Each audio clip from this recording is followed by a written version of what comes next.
Hello student, स्वागत है आपका फिर से हमारे चैनल जीनियस माइंड पर। और आज की इस वीडियो में हम स्टार्ट करने जा रहे हैं क्लास 8 का practice set 14.2 that is your compound interest का second practice set. First practice set मैंने पूरा अपलोड कर दिया है और ये हमारी वीडियो चालू होगी प्रैक्टिस सेट 14.2 का, और इसके भी फटाफट आपको वीडियोज मिलते रहेंगे। तो let's move on to the sum. Question देखिए क्या बोलते हैं। On the construction work of a flyover, एक फ्लाईओवर का कंस्ट्रक्शन चल रहा है और उसमें शुरुआत में 320 वर्कर्स मौजूद है इनिशियली। तो ये जो 320 वर्कर्स है that will be my principal. तो गिवन में मेरा फर्स्ट क्या आएगा, गिवन में प्रिंसिपल जो रहेगा वो मेरा कितना हो जाएगा, principal denoted by P. I hope आपको ये पता है कि प्रिंसिपल को आप डिनोट करते हो पी से। टोटल कितने 320, इसमें आप क्या लिखोगे, इनिशियल वर्कर, ब्रैकेट में लिख दीजिए इनिशियल वर्कर्स। ठीक है।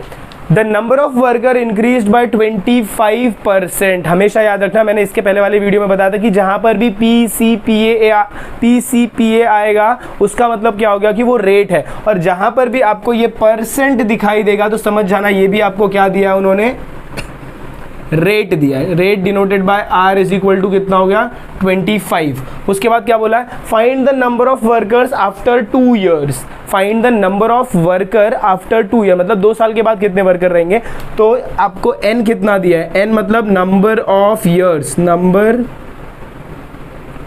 Of years denoted by N is equal to कितना है, 2। और 2 फाइंड में आपको क्या बोला है, 2 फाइंड में आपको क्या बोला, क्या फाइंड करने के लिए बोला है इन्होंने कि कितने वर्कर आपको 2 साल के बाद मिलेंगे। तो टोटल आपको क्या फाइंड करने को वो बोल रहे हैं, अमाउंट। इसमें कंपाउंड इंटरेस्ट तो होगा यानी amount denoted by A is equal to question mark. Solution start करें। कौन सा फॉर्मूला लगेगा, अमाउंट देखते हैं, आपके दिमाग में क्लिक होना चाहिए। अगर आपने मेरे पहले के वीडियोस देखे तो आपको क्लिक तुरंत होगा कि आपको क्या फाइंड करना है, अमाउंट फाइंड करना है। तो यहाँ पर आप क्या लिखोगे, बाय द फॉर्मूला। आपको ये ध्यान देना है कि आप ये सारे इंफॉर्मेशन से ये इंफॉर्मेशन कैसे निकालते हो, और एक बार आपने ये इंफॉर्मेशन निकाल दिया फिर उसके बाद सम आपके लिए बहुत ईजी हो जाएगा।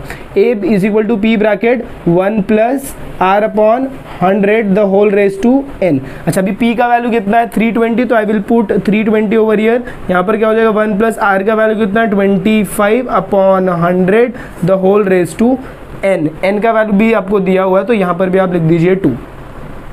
ये हो जाएगा आपका 320।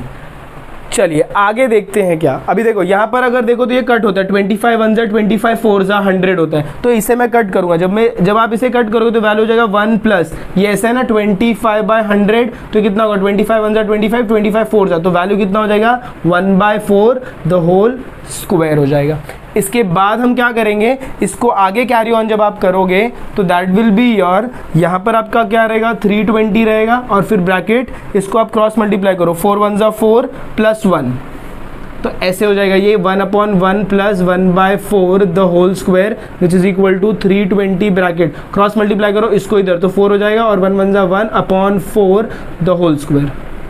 तो वैल्यू कितना होगा 320 ब्रैकेट 4 प्लस 1 कितना होगा 5/4 द होल स्क्वायर। अच्छा, आपको बताया स्क्वायर के लिए आपको वैल्यू कैसे लिखना है, 5/4 मल्टीप्लाई बाय 5/4। स्क्वायर जितनी बार है उतनी बार वो नंबर को आप क्या कर दो, रिपीट आउट कर दो। 3 बार रहेगा तो 3 बार, 4 बार रहेगा तो 4 बार। अब इसे सॉल्व आउट करेंगे तो ये देखिए ये 4 1 जा 4 8 जा 32 होता है। तो ये कितना हो गया 80 इंटू 5 अपॉन 4 भी तो है ना, फिर 4 1 जा 4 2 जा 8, तो ये कितना होगा 20 इंटू 25। अब इसको आप मल्टीप्लाई करोगे तो 25 2 जा कितना होता है 50 होगा और बाजू में एक 0, तो आपका वैल्यू कितना हो जाएगा 500 क्या यूनिट क्या रहेगा बताओ, वर्कर, क्योंकि आपको क्या पूछा, find the number of worker.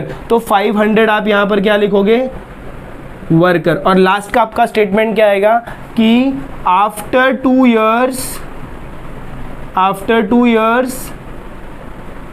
There will be 500 workers. I hope आपको ये क्वेश्चन समझ में आया, बहुत ही सिंपल था, please take a note of this.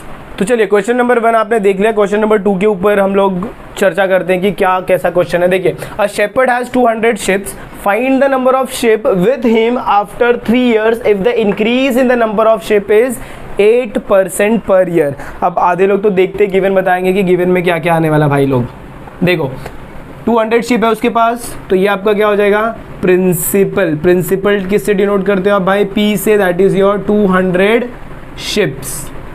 फिर उसके बाद 3 ईयर्स, 3 ईयर्स को आप क्या लिखते हो, number of years, number of years denoted by capital N is equal to 3, और ये क्या है 8%। परसेंट बोलते मैंने क्या बोला था, परसेंट लिखेगा तो that will be your rate.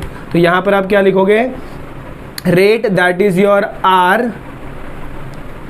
Is equal to कितना है रेट, 8। और 2 फाइंड में क्या है, हमेशा ऐसे सम्स आपको दिखे तो आंख बंद करो और 2 फाइंड में क्या लिखोगे, अमाउंट। तो यहाँ पर आपको क्या फाइंड करना है, अमाउंट फाइंड करना है, डिनोटेड बाय कैपिटल ए। हमेशा याद रखना डिनोशन बहुत इंपॉर्टेंट है, क्योंकि आपको अगर डिनोशन नहीं पता है तो आप कंफ्यूज हो जाएंगे कि फॉर्मूला में सम कौन सी वैल्यू को किधर पुटअप करें। चलिए देखिए सोल्यूशन कैसे स्टार्ट करेंगे।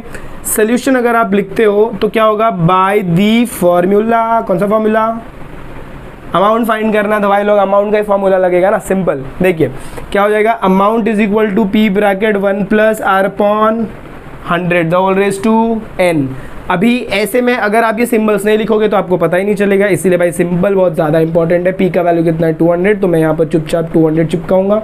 1 प्लस R का वैल्यू कितना है 8, तो यहाँ पर आ जाएगा 8 upon 100 the whole raise to N, मतलब 3 का वैल्यू।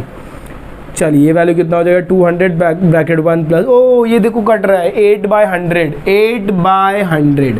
2 से कट करूँ, 2 4 जा 2 50 जा, वापस 2 से कट करूँ, 2 2 जा 4, 2 25 जा, तो मेरा वैल्यू कितना हो जाएगा 2/25 द होल क्यूब। बट अगर हम ऐसे 2/25 द होल क्यूब करेंगे ना, तो ये आपका थोड़ा सा कंफ्यूज आप खुद ही अपने आप को कर रहे हो। क्यों पता है, देखो जब भी डिनोमिनेटर में 100 रहना तो उसको छूने का नहीं। अभी आप बोलोगे कि सर इसके पहले वाले सम में हम लोग ने कैंसिल तो किया था, लेकिन पहले वाले सम में वो कैंसिल होके सिंगल डिजिट आ रहा था। जब भी कैंसिल होके सिंगल डिजिट होगा then you can cancel out, but यहाँ पर वो सिंगल डिजिट नहीं आ रहा, वो 25 जा रहा है और कॉम्प्लिकेट करेगा हमारे कैलकुलेशन को। तो मैं इसे ऐसे रखने वाला हूँ, कुछ चेंजेस नहीं करूँगा। फिर ये अमाउंट का वैल्यू कितना हो जाएगा 200। इसके बाद की कहानी पता है, ये इधर मल्टीप्लाई होगा तो 100 रहेगा, प्लस ये इधर मल्टीप्लाई होगा 8/100 द होल रेज टू 3। आगे कंटिन्यू जब इसको करोगे आप तो अमाउंट का वैल्यू कितना होगा 200 ब्रैकेट, यहाँ पर कितना होगा 108 divided by 100 the whole raise to 3। फिर अमाउंट कितना होगा 200 इंटू, इसको कितनी बार लिखोगे भाई, 3 दिख रहा है, 3 बार लिखना है। तो ये कितना होगा 108/100 इंटू 108/100 इंटू 108/100। देखो 0 0 0 0 गया, तो फिर क्या बचेगा, अमाउंट इज इक्वल टू, ये 2 1 जा, एक काम करो कट मत करो, ऐसे ही रहने दो, मल्टीप्लाई करो 108 इंटू 108 इंटू 108, फिर मल्टीप्लाई बाय 2, फिर जो भी आ गया ना उसमें हम 4 डेसिमल शिफ्ट आउट कर देंगे। देखो 108 मल्टीप्लाई बाय 108, 8 8 जा 64, 6 8 0 जा 0, 6 8 1 जा 8 क्रॉस, फिर 0 0 0 हो जाएगा, फिर क्रॉस, फिर ये हो जाएगा 8, ये हो जाएगा 0, हो जाएगा 1, तो वैल्यू कितना है 4 6 8 प्लस 8 16, 6 1 1 1, तो 1 1 6 6 4। अभी 1 1 6 6 4 को वापस आपको किससे मल्टीप्लाई करना है 108 से, 8 4 जा 32 3, 8 6 जा 48 48 प्लस 3 51 5, 8 6 जा 48 48 प्लस 5 कितना होगा 48 प्लस 5 48 प्लस 5 53, 53 का 3 इधर आएगा, 5 इधर जाएगा, 8 1 जा 8, 8 प्लस 5 13 3 1, 8 1 जा 8 1 9 क्रॉस, फिर ये हो जाएगा 4 0 जा 0, 6 0 जा 0, 6 0 जा 0, 1 0 जा 0, और ये 0, ऊपर कितने 5 नंबर तो नीचे 5 0, फिर डबल क्रॉस, फिर 4 6 6 1 1, ये वैल्यू कितना होगा 2 1, 4 प्लस 3 7, 6 प्लस 3 9, 9 प्लस 6 कितना होगा 15 5 1, ये हो जाएगा 2 और ये हो जाएगा 1 एट लास्ट। बट अभी भी बाकी है, अभी हमने खाली 108 108 108 किया। अभी ये मेरा मेन आंसर आया है। अब इसको मैं किससे मल्टीप्लाई करूँगा 1 2 5 9 7 1 2 को अभी हमको 2 से भी मल्टीप्लाई करना है, तो इधर 2 रखिए, 2 2 जा 4, 2 1 जा 2, 7 2 जा 14 4 1, 9 2 जा 18 1 19 9 1, 5 2 जा 10 1 11 1 1, 2 2 जा 4 1 5, 2 1 जा 2। अब ये आपका आ गया वैल्यू, क्या वैल्यू आया 2519424 और डिनोमिनेटर में 100 इंटू 100। आई होप सभी को ये कैलकुलेशन समझ में आ रहा है। कैलकुलेशन इसीलिए करके दे रहा हूँ क्योंकि इस चैप्टर का पूरा बोलते हैं ना हार्ट दिल कैलकुलेशन ही है। अगर आपको कैलकुलेशन आ जाएगा, और कैलकुलेशन भी बहुत सिंपल ही बता रहा हूँ मैं, अभी क्या करेंगे, कितना जीरो दिख रहा है आपको, 4 जीरो, तो पीछे से डेसिमल शिफ्ट करो, 19424 है, 1 2 3 4, तो मेरा डेसिमल किधर आएगा, इधर आएगा। अब ये आपका वैल्यू हो गया अमाउंट। लेकिन एक बात ज़रा ध्यान देना, ये जो शिप है, शिप इंसान लिविंग ऑर्गेनिज्म है। लिविंग ऑर्गेनिज्म ऐसा आता है क्या कि 251 पॉइंट आधा 251.9 251.8 नहीं आता ना, तो इसीलिए आपको इसको क्या करना पड़ेगा, कन्वर्ट करना पड़ेगा। ये 251.9 है, तो ये जो वैल्यू है ये 5 से बड़ी है, तो आंसर आपका कितना हो जाएगा, that will B approximately 252 ships. I hope आपको ये लास्ट वाला पार्ट समझ में आया। लिविंग ऑर्गेनिज्म कभी भी हाफ में आप उसको नहीं डिसाइड करते, तो इसीलिए वो राउंड फिगर होता है पूरा। जैसे मैं बोलता हूँ ना कि 2 आदमी है, मैं बोलूँगा क्या 1 और आधा आदमी है, हो ही नहीं सकता। तो वैसे ही 251 है और प्लस ये 9 को मैं किस में कन्वर्ट कर दूंगा, 2 में, तो ये कितना हो जाएगा, 252 शिप्स हो जाएगा।